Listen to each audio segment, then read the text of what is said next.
We're on Facebook. So thanks so much for joining us. You can also catch us on TuneIn Radio, on Shoutcast, on 95.3 FM HD4, if you know what that is. that's some kind of fancy radio. My name is Cindy, and it is my absolute honor to be your host and outdoor activities, events, and adventure guide for our community. I want to know about your adventures, your outdoor activities, your events, your festivals, your competitions, outdoor concerts, 5Ks, 10Ks. There's so many outdoor events and activities to know about and have the opportunity to participate in our wonderful scenic city. So please email me and let me know. I'd love to have you as my guest so that we can help people connect with and get outside and get active. You can email me at nrocindy@gmail.com.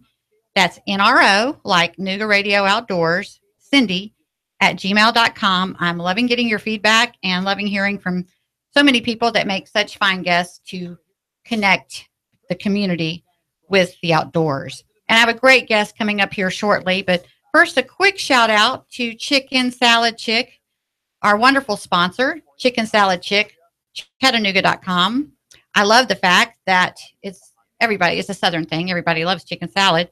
But Chicken Salad Chick is actually very salad, and that the classic Carol recipe is truly only zero carbs, zero sugar, and zero gluten. So it's not only a really good choice, but it's a healthy choice as well. With 2 locations, very soon to be 3. We have the downtown location with convenient curbside pickup. There's the East Brainerd location over on Gun Barrel. And now we are just so proud of Josh Patton for opening the 3rd location over at Erlanger Mall. Again, that's Chicken Salad Chick, Chattanooga.com, a wonderful catering option. And this show is to give everyone access to the activities, the events, and adventures found in the great outdoors.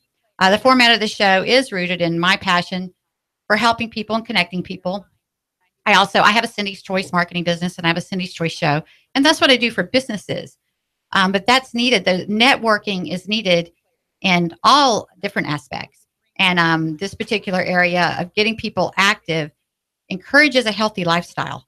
So I'm loving having the opportunity to have this platform to help people to do that, because NoogaRadio Outdoors wants to promote and encourage fundamental opportunities for change to how people live. And I have a wonderful guest with me today.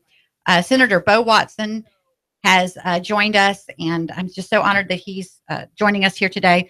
Hi, Bo. How are you? Hey, how are you? It's great. It's good to be here. Thank you for having me. Thank you for what you're doing for the Chattanooga and really for Tennessee, or the Southeast for that matter, promoting healthier lifestyles, active lifestyles. It's a overall strategy of improving the overall health and well-being of all our citizens. Right. Yes, it is. It's a community initiative. Community is so important. And I share a story. We won't get into that today. That it's especially important to me because I've always had to fight hard to have those kinds of networks. When you're not raised with a network of support like that, when you learn about that and realize that's there, you just really learn to value it. Yeah. And so now that passion goes over and it's like, oh, I want this for everyone. And not just in the business community, but across the board, community is important. And I'm loving having this platform to share more about that. A lot what we want to do is encourage people to get outside and get active. And that's good for Chattanooga because we're a major hub. People are coming from all over the country. Senator Watson, I'm talking to people who are relocating here from Colorado, from California, and a lot of the draw is the outdoor activities, and they're starting outdoor businesses, and they just come here because they want to be here, and then they find a job while they're here because they just want to be in this area and have access to everything that we have here. Yeah, I mean our environment that we live in here in Southeast Tennessee, and the activities from rock climbing to spelunking or caving to whitewater rafting to running and biking. Those are all part of the larger economic development package that we sell for Tennessee. So that goes very well with the fact that we're the lowest tax state in the United States. We don't have an income tax here. We have a very business-friendly climate. We've been ranked as one of the top 5 best states to do business in for the past 5 years consistently. We have a ever-growing retirement age because, of course, as the baby boomers are moving towards retirement, baby boomers are going to remain very active throughout the rest of their lifetimes. And so we're having to adjust our various communities for an aging population that may be 75, but act like they're still 35. Right. And that's great. I've had several people on from the senior care industries to talk about that. And you're right. I really wasn't thinking about that, though. Yes, that population is growing as well, because this is a good place as a senior to be able to have access to plenty of outdoor or moderate level outdoor activity. Well, not only, do we fit the mold in terms of activities and environment, but if you're a retiring person and you don't want to have to pay a death tax, we don't have that in Tennessee. You don't want to pay an inheritance tax, we don't have that in Tennessee. Don't have a gift tax. I mean, all of these things promote individuals to make an economic decision to move to Tennessee. When you add on top of that the outdoor environment that we have here, I mean, it's a no-brainer. Yes. That people would want to retire to this area. And that is the largest population that we have in this country right now, is the baby boomers. And it's a huge wave that's coming to us, and we're trying to prepare ourselves all across the state for their arrival. Awesome. And so tell me, there's something you were telling me about. It's a government healthy TN?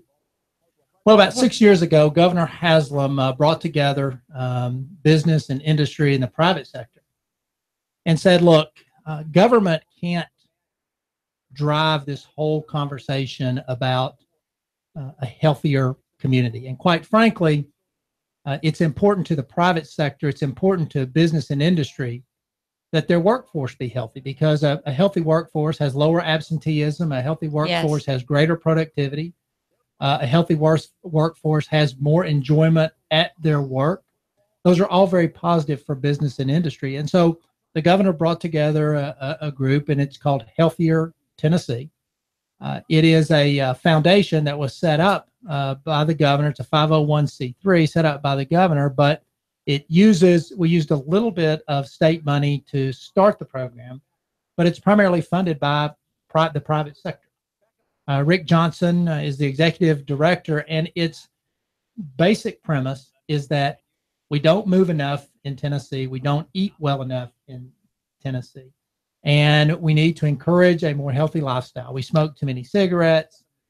And so the Healthier TN initiative is, and this is a long-range, long-term strategy, is to encourage Tennesseans to, just like you're doing, quite frankly, Cindy, to be more active, to eat better, and to quit smoking. I mean, if I had to boil it down to 3 things, that's what it would be. And that's I want to hit on one thing you said about a healthier workforce, because I talk about that a lot on my Cindy's Choice business show. And that my philosophy is, you've always heard put the customer first, put the client first. And I'm like, well, no, I say put your employees first.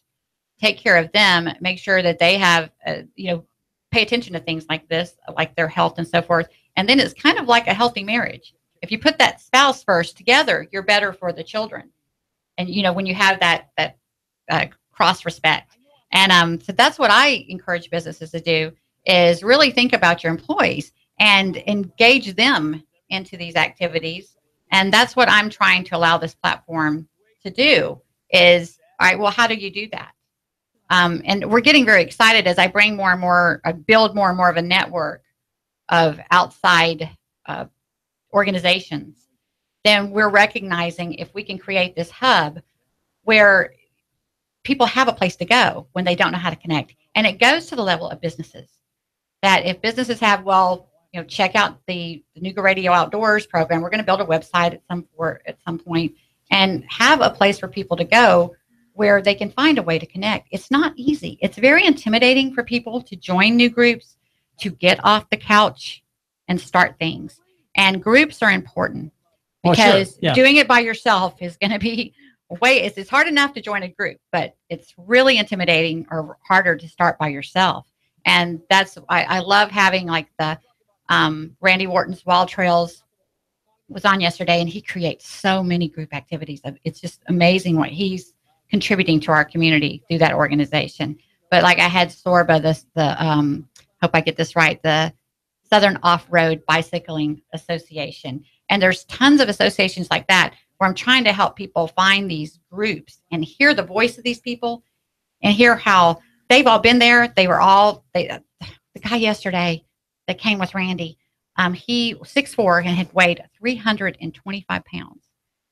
And he started by just committing to 2 miles a day. He goes, I'm just going to go do 2 miles a day for however many days he committed to. And he stood before me here, 100 pounds lighter. And now he's running 100-mile races. Yeah. I don't know about running 100-mile races. That's more than I could ever handle. That won't be one of my goals. I think your message is not only a good message, it's also backed up by economic research. I mean, we know that, the healthier a workforce is, the better that they perform at their job, the safer the work environment is. I mean, there's just innumerable number of things that we know a healthy lifestyle drives in our economy. And your message is also consistent with what the state of Tennessee is trying to do. I mean, we have a perfect environment for an outdoor lifestyle. And we're in an area where our cost of living is relatively low.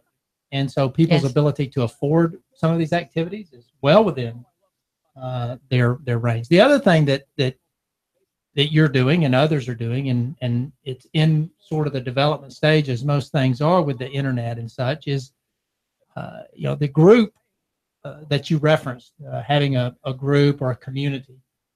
There is an ever-growing online presence of wellness and fitness. For example, the Healthier Tennessee has an app that you can apply to your phone, which allows you to measure your activity, allows you to measure your caloric intake and the food that you've eaten, and you can compare it to yourself and your own personal history, and you can compare it to others in groups. Right. The Fitbit community, those who use Fitbits, you can now use your data, download your data for your own personal recognition. You can also load it into a group where you compare and talk and chat with other members in your group. And so the idea that the group is the folks that you meet at a exercise facility, or that you meet at Chickamauga Dam to go on a morning run or morning bike ride, that there is now a whole community of technologically connected people where you're riding bikes with people who are riding in Denver, Colorado, and Southern California, and they've got their GoPro on, you've got your GoPro on, and you're sharing your experience. So it's a whole new world. And one of the things that you're doing here that we're trying to figure out, those of us that are in the healthcare, when I'm not playing the role as in the Senate, I'm a physical therapist. I was going to say, I forgot, you really are somewhat knowledgeable about this, because I forget, that I think of you as senator. I forget about your physical therapy expertise. Right. And of course, I've been trained and taught and adhered to a movement and activity, or the body's an engine that was made to run. So you need to make it run, work it, exercise it.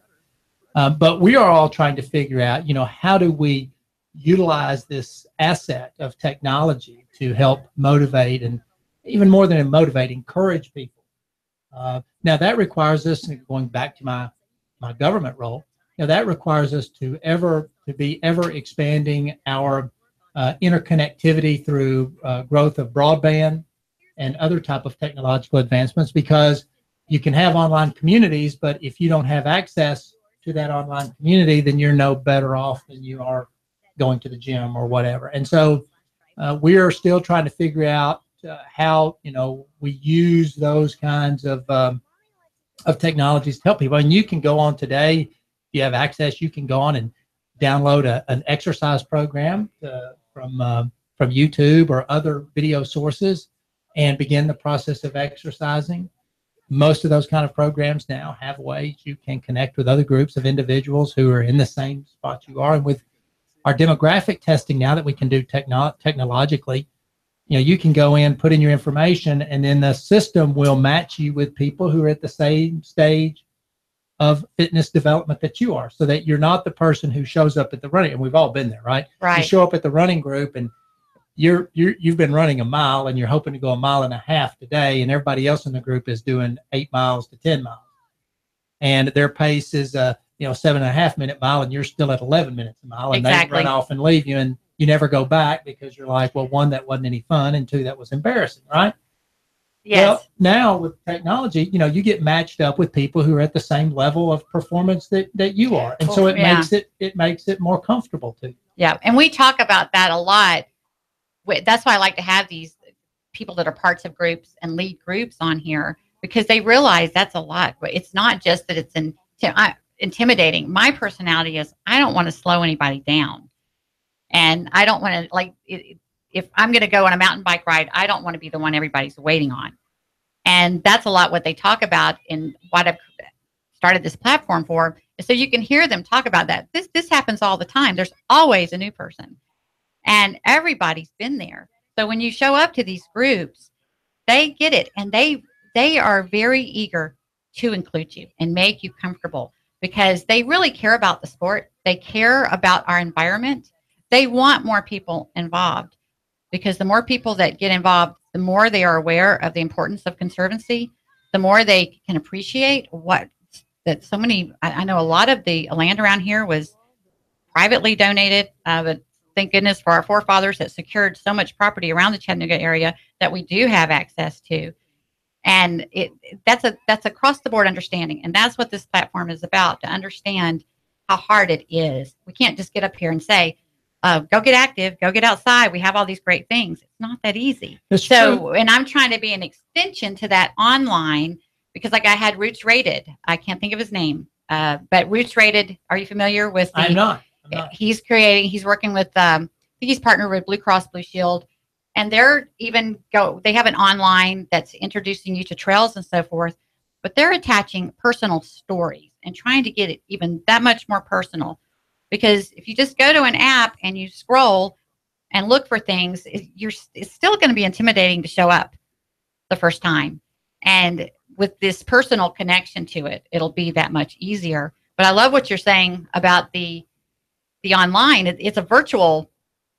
What are you doing? You're not exercising. You're being active with other virtual people that are at the same pace that you're at. Sure. And I have a Garmin. I know other people have Fitbits and kind of thing, but I go out and I run, and I can download my run distance, time, pace, all that stuff to my Garmin, and then I can look at it from my own personal history and see how I'm improving or not improving. Most of the time, not improving at this point. But I can also share it with others. And again, that starts to build a database, and then the system can use that database to create groups that are at the same pace I am. The biggest challenge, or one of the bigger challenges that we face, one is cultural in this area. I mean, we used to be an agrarian part of the country, and farming and those kind of things are still a very important part of what is Tennessee's economy, but not to the degree that it used to be, and certainly not to the physical degree that it used to be. We've mechanized most of our really big and heavy farming, and so technology has allowed us to become less and less active, quite frankly. And we have a generation of younger folks who, they didn't have to go out at night and play kick the can or touch football or whatever it was to be entertained. They could put on a video game or whatever and get their entertainment. And so now, rather than you and I naturally knowing that getting out and exercising is good for us, we have to be intentional about it, because they haven't been raised in that environment. I mean, some of my fondest memories are playing kick the can. I have 4 sisters. Some of my fondest memories of growing up is playing kick the can with my sisters at dusk, for those in the listening audience who even know what kick the can is, but it's a version of hide and seek.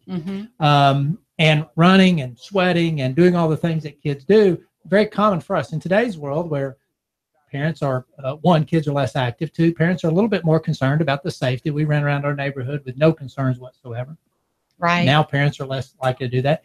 There has to be more intention about the exercise and about physical activity. And the last thing I'd say about exercise from a physical therapist perspective is, we probably shouldn't use the term exercise. We'll talk about being physically active. That's why, yeah, exactly. Because there is, for many people, due to a gym teacher in elementary or middle or high school who made exercise a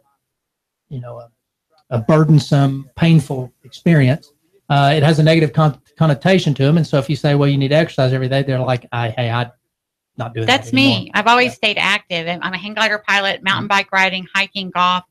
That when you say exercise, I cringe. Right. And so we want people to be active. And for people who are just getting started, like you've referenced, it's as simple as drinking, one, put down the cigarettes, drinking more water and less sugary drinks, and start walking a little bit, either in the privacy of your own home or in the privacy of your own neighborhood. And then as you start, I say that a lot. If you start with 2-minute walks, I do that sometimes. If I'm on my computer too much, I just walk to the end of my street and back, and I can't believe the benefits I get from that quick little walk to finish out my workday. Well, my watch now tells me if I haven't. Now I'm kind of a mobile, as anybody watching can see. I'm moving around here while I'm talking, so I'm kind of a hyperkinetic person anyway. But if I sit too long, my watch will buzz on me and say move, and so I'll get up and move around. And people, but again, it has to be intentional. And too many times. Fitness people and fitness instructors and gym coaches have made exercise out to be more about training than about fitness. And at some point in time, maybe in the future, we can have a conversation about the difference between an athlete who is training and an individual who is just maintaining a level of fitness, because your approach is quite different. Oh, Senator Watson, you've been an absolute wonderful guest. I can see having you on we could have some topics really and have some great shows just breaking down some of these topics that we've highlighted today, because this is important. And I just ask that you tune in to NoogaRadio on AM 1240 and 92.7 FM weekdays at 2 p.m. We are doing a special edition show on Friday where it won't be Nooga Outdoors, but Congressman Fleshman is actually joining us. Baseball player. Yeah, there you go. Oh, you know what? I'll have to get him back. We're talking about the women's entrepreneurial event that's coming up. So we're going to kind of change gears on Friday. But you're right. I'll get him back on NoogaRadio Outdoors to talk about baseball. But thank you so much, Senator, for joining us here today. And that's a wrap.